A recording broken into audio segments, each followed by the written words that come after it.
ਜੀ ਭਾਈ ਆਸਫ ਇਸ ਏਕੜ ਦੇ ਵਿੱਚ ਅਸੀਂ 3 ਸੁਪਰ ਸੀਡਰ ਟਰਾਈ ਕੀਤੇ ਆ ਜੀ। ਸਹੀ ਠੀਕ ਹੈ, ਔਰ 2 ਦੂਸਰੀਆਂ ਕੰਪਨੀਆਂ ਦੇ ਸੀ ਔਰ ਇੱਕ ਸਾਡਾ ਆਪਣਾ ਜਿਹੜਾ ਭਾਈ ਐਮ ਅਕਰਮ ਵਾਲੇ ਭਾਈ ਅਮਜਦ ਉਹਨਾਂ ਦਾ ਸੁਪਰ ਸੀਡਰ ਸੀ। ਠੀਕ ਹੋ ਔਰ ਗਿਆ। ਇਹ ਉਹਦੀ ਕਾਸਟ ਸਾਈਡਾਂ ਵਾਲੀ ਔਰ ਸੈਂਟਰ ਵਾਲੀ ਜਿਹੜੀ ਦੂਸਰੀਆਂ ਕੰਪਨੀਆਂ ਦੇ ਸੀ। ਨਹੀਂ ਇਹ ਜਿਹੜਾ ਵਿੱਚ ਆ ਫੇਰੇ ਲੱਗੇ ਪਏ ਨੇ, ਹਾਂਜੀ ਪਰਾਲੀ ਸਾਰਿਆਂ ਫੇਰਿਆਂ ਤੇ ਐਵੇਂ ਹੀ ਆਈ, ਸਾਰਿਆਂ ਫੇਰਿਆਂ ਤੇ ਐਵੇਂ ਆ ਜੀ, ਸਾਰੇ ਕਿੱਲੇ ਚ ਐਵੇਂ ਸਾਰੇ ਕਿੱਲੇ 'ਚ ਐਵੇਂ। ਤੇ ਇਹ ਜਿਹੜਾ ਇੱਥੇ ਜਿਹੜਾ ਸੁਪਰ ਸੀਡਰ ਹੈ ਕਿਸੇ ਹੋਰ ਕੰਪਨੀ ਦਾ ਇਹ ਕਿਸੇ ਹੋਰ ਕੰਪਨੀ ਦਾ ਚੱਲਿਆ ਹੋਇਆ। ਇਹ ਨਾਲ ਵੇਖੋ ਬਿਲਕੁਲ ਇਹ ਫੇਰੇ ਨਾ ਫੇਰਾ ਸਹੀ। ਇਹ ਅਕਰਮ ਵਾਲਿਆਂ ਦਾ ਚੱਲਿਆ ਹੋਇਆ ਜੀ ਜਿਹੜਾ ਸਾਡੇ ਕੋਲ ਇੰਨੀ ਪਰਾਲੀ ਇੱਥੇ ਸੀ। ਅੱਛਾ ਤੁਸੀਂ ਇਹ ਬਾਰ-ਬਾਰ ਐਮ ਅਕਰਮ ਵਾਲਿਆਂ ਦਾ ਕਿਉਂ ਦੱਸ ਰਹੇ ਹੋ?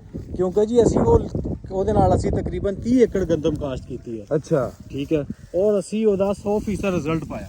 ਅੱਛਾ ਇਹ ਉਹਦੇ ਨਾਲ ਤੇਲ ਦੀ ਐਵਰੇਜ ਵੀ ਠੀਕ ਹੈ ਜੀ, ਬਚਤ, ਬੀਜ ਦੀ ਵੀ ਬਚਤ ਹੋਈ ਹੈ। ਅੱਜ ਦੀ ਵੀਡੀਓ ਵਿੱਚ ਸਿਰਫ ਮੈਂ ਤੁਹਾਡਾ ਇਹ ਸੁਣਨਾ ਚਾਹੁੰਦਾ ਸੀ ਵੀ ਤੁਸੀਂ ਇਸ ਕਿੱਲੇ ਵਿੱਚ 3 ਸੁਪਰ ਸੀਡਰ ਚਲਾਏ ਨੇ। ਸੁਪਰ ਸੀਡਰ ਚਲਾਏ ਜੀ। ਠੀਕ ਹੋ ਗਿਆ ਹਾਂਜੀ। ਤੇ ਰਿਜ਼ਲਟ ਵੀ ਵਿਖਾਇਆ ਹੈ। ਰਿਜ਼ਲਟ ਵੀ ਤੇ ਵਿਖਾਇਆ। ਤੁਹਾਨੂੰ ਵੀਡੀਓ ਵਿੱਚ ਲਿਆਉਣ ਦਾ ਮਕਸਦ ਇਹ ਸੀ ਕਿ ਤੁਸੀਂ ਮਾਲਕ ਹੋ, ਤੁਸੀਂ ਇਹ ਦੱਸੋ ਹਾਂਜੀ ਕਿ ਬਾਕੀ 3 ਕੰਪਨੀਆਂ ਦੇ ਤੇ ਸੁਪਰ ਸੀਡਰ ਚੱਲੇ ਨੇ, 2 ਨਾਕਾਮ ਰਹੇ ਨੇ ਹਾਂਜੀ ਤੇ ਇੱਕ ਕਾਮਯਾਬ ਹੈ। ਇੱਕ ਕਾਮਯਾਬ तो ਕਾਮਯਾਬ ਕਿਹੜਾ ਹੋਇਆ? ਉਹ ਜੀ ਐਮ ਅਕਰਮ ਜ਼ਰੀ ਇੰਡਸਟਰੀ ਮਾਨਾ ਵਾਲੇ ਤੋਂ। ਸਹੀ। ਬਕਾਇਆ ਵੀ ਜਿਹੜੇ ਸੁਪਰ ਸੀਡਰ ਨੇ ਬਣੇ ਹੋਏ ਨੇ ਚੰਗੇ ਉਹ ਆਏ, ਵੀ ਠੀਕ ਸੀਗੇ ਜੀ। ਚੰਗਾ ਟਰੈਕਟਰ ਨੂੰ ਗੁਚਾਉਂਦੇ ਚੁੰਦੇ ਆਏ, ਬਿਲਕੁਲ ਬਾਰੇ ਬੁਰੇ ਵੀ ਆਏ, ਬਿਲਕੁਲ ਸਾਰਾ ਸਹੀ। ਕੁਝ ਉਹਨਾਂ ਦਾ ਠੀਕ ਸੀ। ਲੇਕਿਨ ਉਹ ਜਿਹੜੀ ਪਰਾਲੀ ਆ ਤੁਹਾਡੇ ਸਾਹਮਣੇ ਨਜ਼ਰ ਆ ਰਹੀ ਹੈ, ਹਾਂ। ਉਹਨਾਂ ਦਾ ਡਿਫਰੈਂਟ ਇੰਨਾ ਹੀ ਹੈ ਕਿ ਆ ਵੇਖੋ ਫਰਕ ਕਿ ਇਹ ਪਰਾਲੀ ਨੂੰ ਥੱਲੇ ਨਹੀਂ ਨੱਪ ਸਕਦੇ। ਇਹ ਤੁਸੀਂ ਮਤਲਬ ਇੰਜ ਕੀਤਾ ਵੀ ਇੱਕ ਫੇਰਾ ਲਾਇਆ ਇਹ ਭਾਈ ਅਮਜਦ ਰਾਂਦੇ ਵਾਲੇ ਐਮ ਅਕਰਮ ਵਾਲਿਆਂ ਦਾ, ਅਗਲਾ ਫੇਰਾ ਦੂਜੇ ਦਾ, ਅਗਲਾ ਫੇਰ ਦੂਜੇ ਦਾ ਇੱਕ ਫੇਰਾ, ਮਤਲਬ ਕਿ ਸਾਨੂੰ ਵੀ ਰਿਜ਼ਲਟ ਮਿਲ ਸਕੇ, ਫਰਕ ਪਤਾ ਲੱਗੇ ਵੀ ਅਗਰ ਅਸੀਂ ਜਦੋਂ ਨਤੀਜਾ ਹੀ ਕੱਢਣਾ ਵਾ ਸਹੀ ਐਟ ਦਾ ਐਂਡ ਬੈਸਟ ਕਿਹੜਾ ਸਹੀ ਹੋ ਜਿਹੜਾ ਗਿਆ। ਬੈਸਟ ਹੈ ਜਦੋਂ ਅਸੀਂ ਗਾਂ ਪ੍ਰਮੋਟ ਕਰਾਂਗੇ ਦੂਸਰੇ ਅੱਛਾ ਜ਼ਿਮੀਂਦਾਰ ਪਤਾ ਕੀ ਆ, ਤੁਸੀਂ ਵੀ ਐਵਰੇਜ ਦੱਸਾਂਗੇ, ਬਚਤ ਦੱਸਾਂਗੇ। ਤੁਸੀਂ ਵੀ ਜ਼ਿਮੀਂਦਾਰ ਹੋ, ਮੈਂ ਵੀ ਜ਼ਿਮੀਂਦਾਰ ਹਾਂ। ਹਾਂਜੀ ਗੱਲ ਕਰਨੀ ਚਾਹੀਦੀ ਇਮਾਨੀ, ਬਿਲਕੁਲ ਠੀਕ ਹੈ ਨਾ। ਮੈਂ ਆਦੇ ਇਲਾਕੇ ਵਿੱਚ ਵੀ ਕਾਫੀ ਸਾਰੇ ਸੁਪਰ ਸੀਡਰ ਚੱਲਦੇ ਵੇਖ ਰਹੀ ਹੈਗਾ ਤੇ ਮੈਨੂੰ ਆਦੇ ਇਲਾਕੇ ਵਿੱਚ ਸੁਪਰ ਸੀਡਰ ਦਾ ਰਿਜ਼ਲਟ ਅੱਛਾ ਨਹੀਂ ਲੱਗਾ।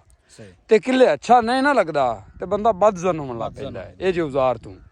ਲੇਕਿਨ ਸਾਡੀ ਜ਼ਮੀਨ ਬੜੀ ਚੰਗੀ, ਤੁਸੀਂ ਵੀ ਜਾਣਦੇ ਹੋ ਕਿ ਜ਼ਿਲ੍ਹਾ ਉਕਾੜਾ ਤਹਿਸੀਲ ਦੀਪਾਲਪੁਰ ਦੀ ਜ਼ਮੀਨ ਬੜੀ ਅੱਛੀ ਹੈ।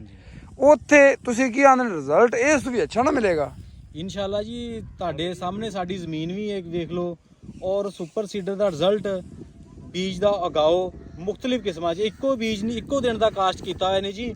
ਹਾਂ ਮਹੀਨੇ ਵਾਲਾ ਵੀ ਹੈ, ਠੀਕ ਹੈ, 20 ਦਿਨ ਦਾ ਵੀ, ਇਹ ਤਕਰੀਬਨ 15 ਦਿਨ ਦੀ, 15 ਦਿਨ ਦੀ, ਠੀਕ ਹੈ। ਮੁxtਲਿਫ ਕਿਸਮ ਦੇ ਦਿਨਾਂ ਦੇ ਵਿੱਚ ਔਰ ਮੁxtਲਿਫ ਬੀਜ ਦੀ ਕੁਆਂਟੀਟੀ ਨਾਲ ਵੀ ਜੀ, ਠੀਕ ਹੈ। 30 ਕਿਲੋ ਵਾਲਾ ਵੀ ਹੈ, 40 ਕਿਲੋ ਵੀ, 50 ਕਿਲੋ ਵੀ, ਫਰਕ ਤੁਹਾਡੇ ਸਾਹਮਣੇ ਆ ਜੀ।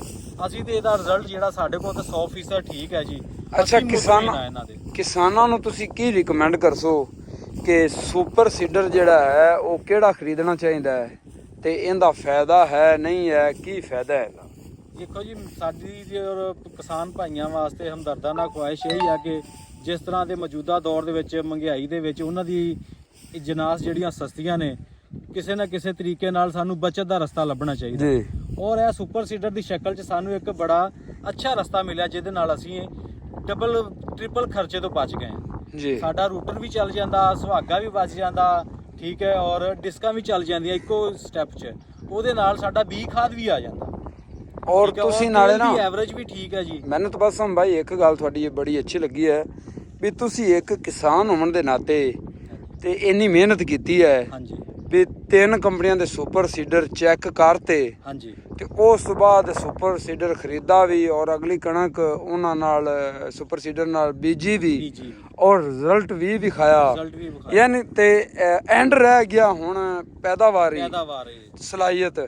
ਉਹ ਇਨਸ਼ਾਅੱਲਾ ਆਪਾਂ ਅਗਲੀਆਂ ਵੀਡੀਓ ਵਿੱਚ ਜਦੋਂ ਕਣਕ ਪੱਕ ਜਾਂਦੀ ਹੈ, ਅੱਲਾਹ ਤਾਲਾ ਖੈਰੀ ਸਲਾਮਤੀ ਇਹਨੂੰ ਪਕਾਵੇ ਤੇ ਜ਼ਰੂਰ ਦੋਸਤਾਂ ਨਾਲ ਸ਼ੇਅਰ ਕਰਸਾਂ ਇਨਸ਼ਾਅੱਲਾ। ਤੇ ਤੁਹਾਡਾ ਤਬਸਮ ਭਾਈ ਬਹੁਤ ਸ਼ੁਕਰੀਆ। ਮਿਲਦੇ ਹਾਂ ਇਨਸ਼ਾਅੱਲਾ ਦੋਸਤੋ ਅਗਲੀ ਵੀਡੀਓ ਨਾਲ। ਇਜਾਜ਼ਤ ਦਿਓ ਜੀ, ਅੱਲਾਹ ਹਾਫਿਜ਼।